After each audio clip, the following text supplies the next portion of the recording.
আজকের ব্লগটা স্টার্ট হচ্ছে সকাল থেকে রান্না বান্না দিয়ে দিনটা শুরু হচ্ছে। তো চলুন আজকে কি করছি কি না সব কিছু আপনাদের সাথে শেয়ার করব। প্রথমেই রান্না বান্নাটা শুরু করে দিলাম, যেহেতু দিয়ান খেয়ে স্কুলে যাবে।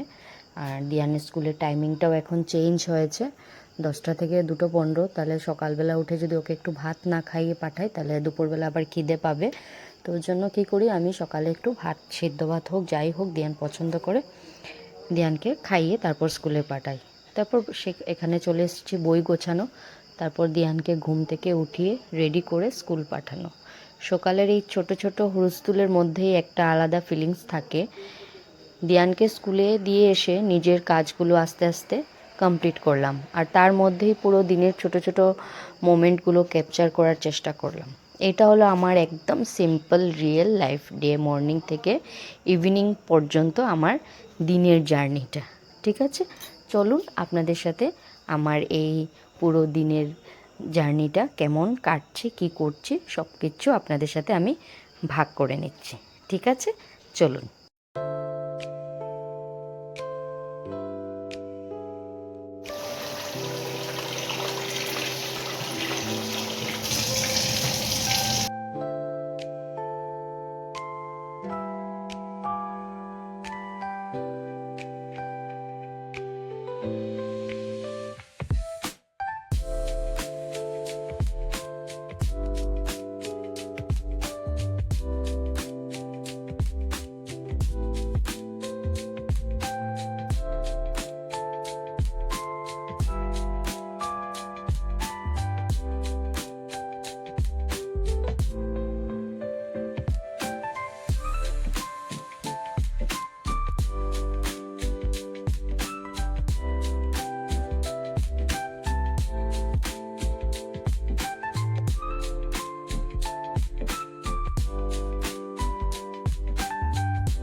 আজ অনেক কাজ জমেছিল, তাই একটা একটা করে শেষ করার ট্রাই করছি। সব ম্যানেজ করতে করতে টাইম কিভাবে চলে যায় বুঝতে পারি না, কিন্তু কি করব, এদিকে দিয়ানকেও রেডি করছি, স্কুলে টাইম হয়ে গেছে।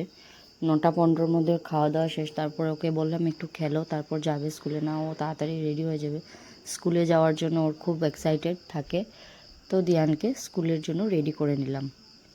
রেডি করে তারপর স্কুলে দিয়ে এসে তারপর আমার নিজের কাজগুলো শুরু করব।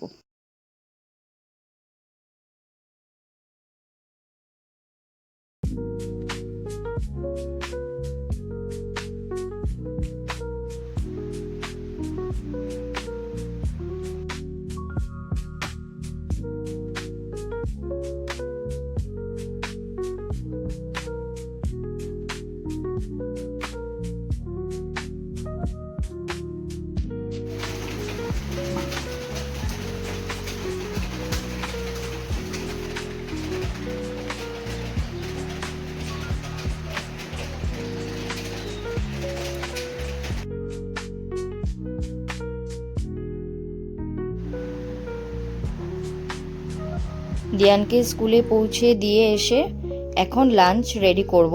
এত কাজের মধ্যে একটু বসে খাওয়াটা অনেক ইম্পর্ট্যান্ট, সেটা আর আমি ভিডিও করলাম না।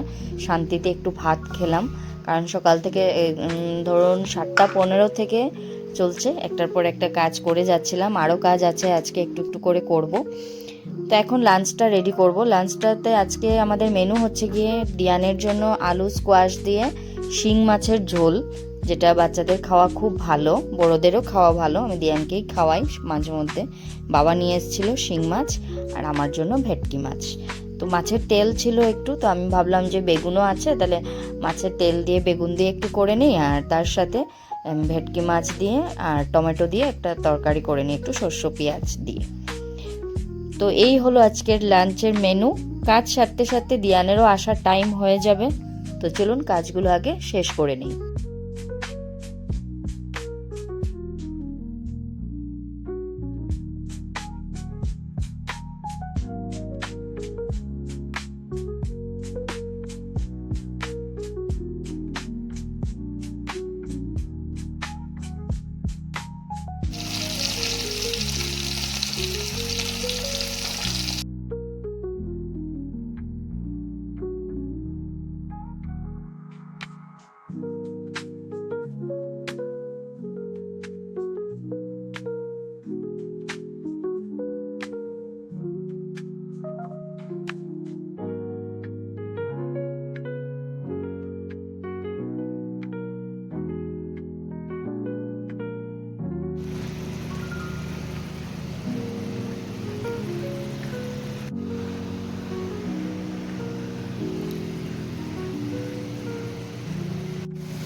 এই যে আমার মাছের তরকারিটা রেডি, টমেটো দিয়ে মাছ দিয়ে করেছি, এটা ভেটকি মাছ।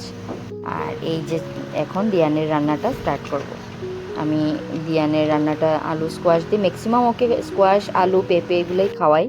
তো শিং মাছগুলো ভেজে নিলাম, আর একটু জিরা সম্বাস দিয়ে আজকে ওর রান্নাটা করব, কারণ টেস্টও একটু আলাদা হবে। সবসময় পাঁচফোড়ন সম্বাস বলুন আর পেঁয়াজ সম্বাস বলুন ভালো লাগে না, মাঝে মধ্যে অন্য কিছু সম্বাসেও খেতেও টেস্ট হবে, বাচ্চাদেরও তো টেস্টের প্রয়োজন। তার জন্য আমি একটু অন্যরকম করেই ওর জন্য রান্নাটা করলাম।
আমার মাছের তেল দিয়ে বেগুন দিয়ে রান্নাটাও কমপ্লিট হয়ে গেছে।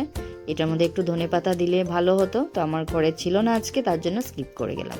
এখন রান্নাঘর পরিষ্কার করে তারপর চলে যাব স্নানে। স্নান টান করে ফ্রেশ হয়ে পুজো দিয়ে তারপর আমার অপেক্ষার পালা শুরু, আমার দিয়ানটা কখন চলে আসবে বাড়িতে। তো চলুন দেখতে থাকুন।